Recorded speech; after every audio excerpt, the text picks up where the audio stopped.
इस देश के नेता जिस दिन जनता के हित को केंद्र में रखकर निर्णय लेंगे, अगला चुनाव किस तरह जीतेंगे, किस वर्ग के वोट हमको ज्यादा मिल जाएंगे, ये सोचना बंद करके जिस दिन वो जनहित में निर्णय लेना शुरू करेंगे, उस दिन ये देश धरती का स्वर्ग होगा। लेकिन ऐसा कैसे करें? वो चुनाव तो जीतना है, इसलिए चुनाव की प्रणाली कैसी होनी चाहिए ये वेद से सीखिए। जिस देश की शासक चुनने की प्रक्रिया जितना वेद के उन सूत्रों के अनुकूल है, वहां पर उतनी ही सुव्यवस्था है। अभी अभी जिसमें बहुत दिन तक आंदोलन चलता रहा, यूनिवर्सिटी में पढ़ने वाले छात्रों का एक वर्ग दूसरे वर्ग को ये कह दे कि इसने मुझे जाति सूचक गाली दी है, अपमानित किया है, तो उसकी पहचान गुप्त रखी जाएगी। उसको कोई गवाह सबूत पेश नहीं करना है, अपने को निर्दोष सिद्ध करना उसकी जिम्मेदारी है जिस पर आरोप लगाया गया है। तो पहले से ही आपने कुछ एक वर्ग को अपराधी मान लिया और फिर इस तरह का नियम लागू कर दिया। उस यूनिवर्सिटी में, कॉलेज में पढ़ने वाले छात्र आपस में प्रेम कर पाएंगे या हमेशा एक दूसरे से शंकित और डरे हुए रहेंगे? क्या कर रहे हो आप? वेद की शिक्षा प्रणाली देखो। 8 से 12 वर्ष की उम्र के बीच माता पिता से अलग करके बच्चे को गुरुकुल में रख दिया जाए। कौन किसका माता पिता है, राजा है या सफाई कर्मचारी है, कोई फर्क नहीं पड़ता। एक जैसे आसन, एक जैसा बिस्तर, एक जैसे कपड़े, एक जैसी यूनिफॉर्म, एक जैसा भोजन, एक जैसा खेलकूद, एक जैसे आचार्य, एक जैसा सिलेबस। वहां से जिंदगी की दौड़ शुरू हो रही है। जो उस दौड़ में आगे निकल जाए, जिसने जो चुना वो वर्ण है उसका, जिसने जो बनना चाहा, जो जिस स्वभाव का है, जिसके गुण कर्म स्वभाव जैसे उसके अनुरूप उसकी शिक्षा हो, वैसा ही समाज में उसे कर्तव्य और अधिकार मिले, वैसे ही जीवन साथी पत्नी या पति के साथ उसकी शादी होनी चाहिए, पुरुष या स्त्री के साथ। गुण कर्म स्वभाव की अनुकूलता जीवन में सुख हो जाएगी। सबका सुख केंद्र में रख करके निर्णय लीजिए। अच्छा बताइए, सरकारी नौकरियों में रिजर्वेशन होना चाहिए कि नहीं? आप में से कुछ लोग कहेंगे होना चाहिए, कुछ कहेंगे नहीं होना चाहिए। मैं कहता हूं रिजर्वेशन होना चाहिए। उस तरह से कीजिए ना जिससे सबका सुख बढ़े। मैं अभी उदाहरण देता हूं और उसके साथ बात समाप्त कर दूंगा। मान लीजिए एक बस है, आगरा से दिल्ली तक जा रही है, लखनऊ तक जा रही है। 50 सीटें हैं, यात्री 60 हैं, ठीक है। 50 को सीट मिल गई है, 10 खड़े हुए हैं। जो खड़े हुए हैं वो बेचारे वो हैं जो चढ़ने में पीछे रह गए थे।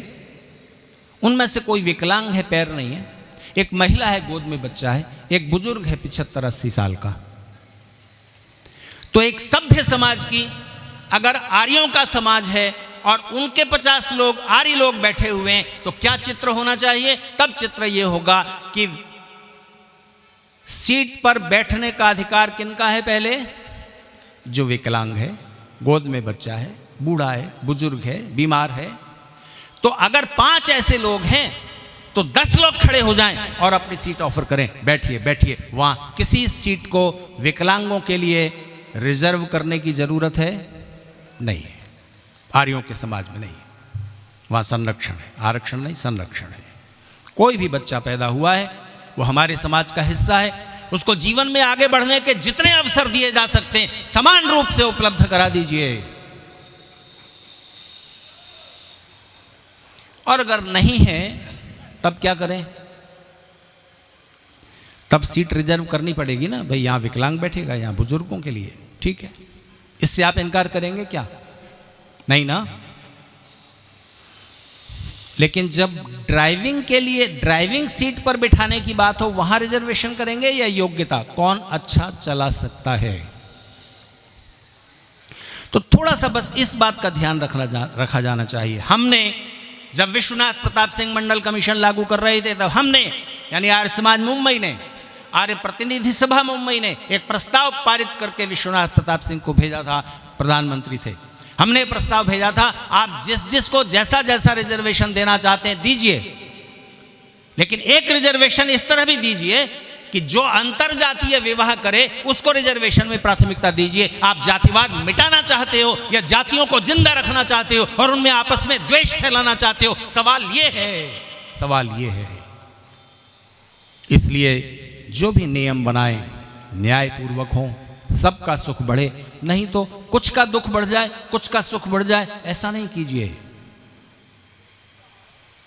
तो जब शासन व्यवस्था, न्याय व्यवस्था, शिक्षा व्यवस्था, राज्य व्यवस्था, शासक के चयन की व्यवस्था वेद के सूत्रों के अनुसार होगी और उसका केंद्रीय तत्व होगा संगतिकरण, तालमेल।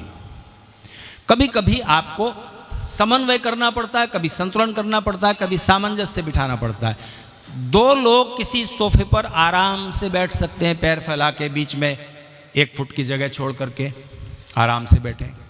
एक तीसरे सज्जन आ गए तो आपने उनको बिठा लिया, थोड़ा आप इधर खिसक गए, थोड़ा उधर खिसक गए, ये एडजस्टमेंट हुआ, ये सामंजस्य, समंजस कर लिया, थोड़ा इधर से उधर के। जैसे ही कोई सीट खाली होगी आप कहेंगे प्लीज अब आप उधर हो जाइए, हम भी आराम से बैठे, आप भी आराम से बैठिए।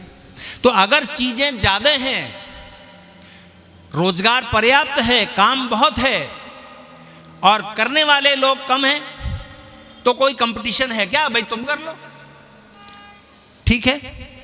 लेकिन साधन सुख के कम होते हैं, संख्या लोगों की ज्यादा होती है, तब आपको बंटवारे का, वितरण का नियम व्यवस्था न्यायपूर्वक करनी होगी। दुनिया में जहां कहीं भी कोई युद्ध होगा, छोटा या बड़ा, दो भाइयों के बीच हो, मित्रों के बीच हो, बिजनेस पार्टनर्स के बीच हो, पड़ोसियों के बीच हो, दो समुदायों के बीच हो, दो राष्ट्रों के बीच हो, कारण सिर्फ दो होंगे, या तो अहंकार का टकराव या स्वार्थों का टकराव। तभी तो शासक की और व्यवस्थापकों की बुद्धि की परीक्षा होती है कि ऐसी विसंगति पैदा करने वाली परिस्थितियों के बीच वो किस तरह से समन्वय स्थापित कर पाते हैं। और अगर समन्वय स्थापित नहीं कर पाए तो आप फेल होंगे और जनता तो दुख भोगेगी, आप भी फिर शासक रहने योग्य नहीं होंगे। इसलिए अपनी बात को समेटते हुए कहूं, आर्य समाज के लोगों को उस दिशा में पूरी दुनिया को ले जाना है। जब आप कृण्वन्तो विश्वमार्यम कहते हैं तो आप किसी पंथ को फैलाने की बात नहीं कर रहे होते हैं, उस व्यवस्था को लागू करने की बात कर रहे होते हैं। उन व्यवस्थाओं को, उन जीवन जीने की शैली को लोग समझ लें, ज़्यादा से ज़्यादा संख्या में समझें, व्यक्ति समझ ले अपने जीवन में, उसका जीवन सुखी हो जाए, परिवार में वो सूत्र उतार लिए जाए, परिवार का सौभाग्य बढ़ जाए, राष्ट्र और समाज में वो चीज़ें अपना ली जाएं, राष्ट्र और समाज शक्तिशाली और समृद्ध हो जाए। ऐसे दिव्य नियमों को आप कब तक किताबों के अंदर बंद रखेंगे? हमारी एक बहन ने अभी, मेरे आदरणीय थे प्रणव शास्त्री जी, उनकी लिखी हुई एक पुस्तक भेंट की है, मेरे पास है पहले से, वेद वैचित्र्यम। ऐसी ऐसी कितनी किताबें। पंडित बुद्धदेव जी विद्यालंकार स्वामी समर्पणानंद जी का एक छोटी सी किताब पढ़ ली जाए, विश्व के नेताओं तक पहुंचा दी जाए, कायाकल्प, इस धरती का कायाकल्प हो जाएगा, दुनिया का नक्शा बदलेगा, व्यवस्थाएं सुधरेंगी। कौन पहुंचाए? आर्य समाज के लोग ही तो पहुंचाएंगे। ध्यान दीजिए, वो लोग बड़े अपराधी होते हैं जो रोशनी को कैद करने की कोशिश करते हैं। रोशनी फैलाने के लिए है, ज्ञान का प्रकाश फैलाने के लिए है, किताबों में लिख करके अलमारियों में बंद कर देने के लिए नहीं। दुनिया आपकी प्रतीक्षा कर रही है। इस आर्य सम्मेलन की फलश्रुति होनी चाहिए, यहाँ से कुछ नई योजनाएं निकलेंगी, क्योंकि आगरा की केंद्रीय सभा है, सारे विश्व की आर्य समाजों का अधिकार इनके पास नहीं है। कम से कम आगरा के आर्य समाज के लोग मिलकर कुछ ऐसा करेंगे, रोशनी आगरा तक तो पहुंचे, आलोकित हो जाए आगरा, और लोग कहें कि वास्तव में आर्य समाज एक शक्तिशाली, एक जीवंत संगठन है। इन्हीं आशाओं के साथ मैं अपनी बात को विराम देता हूँ।